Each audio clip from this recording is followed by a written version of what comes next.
don't be afraid to raise your hand during the presentations. When you do get the mic, make sure that you state your full name right away. And if you don't, I'm going to be reminding you because we are doing some taping. For example, we have IndianCountry.com, who is here from News from Indian Country, folks out of Lakota. They're going to be taping the proceedings. We have webcast. We have Wisconsin Public TV here today. Also, GLIFWC will be doing a summary of the proceedings. And folks, that's why we need your names. When you get the mic, you have a comment or question, please state your name first.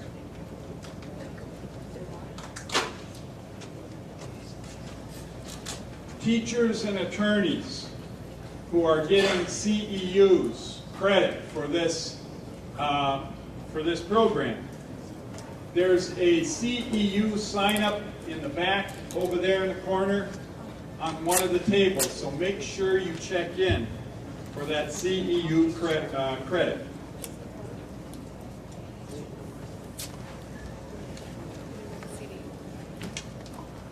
Folks, I want to thank everybody who's been so instrumental in putting this program together. GLIFWC has done a stupendous job. I heard yesterday a comment that GLIFWC represents the gold standard of professionalism, folks. That's an understatement of the year. If you look around us here, you will see a limitless number of exhibits. GLIFWC is virtually everywhere. We have a lot to be proud of, folks. Let's take some time to look at the exhibits, look at the maps, the work that is being done by the organization. I remember when I was a kid one time.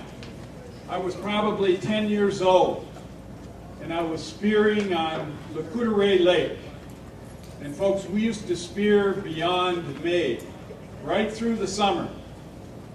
And I was spearing, folks, we were rowing an old wooden boat, and my cousin had the spear, and I was at the oars. And as we looked ahead, folks, we never, in those times, going way back in the 50s, we never had much activity on the lake. The lake was like a mirror. And all of a sudden, to the front of us, came some contraption, folks. It was a big platform boat, and it had huge lights on it. And my cousin and I, we stopped for a moment, and we just sat there looking at this contraption coming along the lake. And what was it? It was a DNR boat. It was doing a creel census. It was a shocking system. And it had some booms out in front of the boat, the flat boat. And folks, every once in a while, I think they were shocking fish. And I asked my cousin if he had ever seen anything like it. We had never seen anything like that, of course. It was back in the, I think it was 1957 or something like that. And folks, even years after that, we used to see on Grindstone and Lakota Raid, we used to see these creel surveys going on. Never in my wildest imagination, folks, did I ever think tribes would be doing this same work.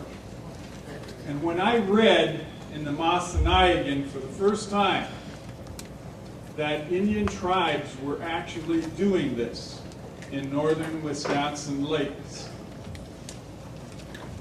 I realized we had arrived.